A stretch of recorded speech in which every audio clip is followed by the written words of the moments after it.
Hello guys, कैसे हो आप लोग? आए हो सब ठीक होगे भाई। ये है अनूप शहर की गंगे मैया। और ये देखिए सुबह के 5:02 हो रही हैं। ये देखिए सूरज कैसे निकल रहा है, आपको दिखा रहा हूँ।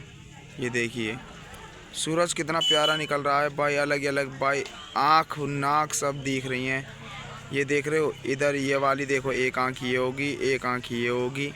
और ऊपर ये देखो, ये वाला जो है ना, यहाँ पे ये तिलक हो गया। देखो गाइस कितना बेहतरीन करके सूर्य देव निकलने वाले हैं पहाड़ों में से। ऐसा लगा जैसे कि पहाड़ों से सूर्य निकलते हैं ना, ऐसे। ये देखिए यहाँ पे ये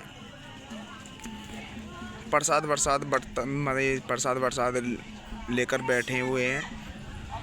ये देखिए अंधेरा हो रहा है इसलिए गाइस देख नहीं पा रहे हैं, मगर ये चीज़ मेरे को बहुत ही सुंदर, अति सुंदर लग रही है ये चीज़। आपको अगर अच्छी लगे तो लाइक कमेंट शेयर सब्सक्राइब ज़रूर करें।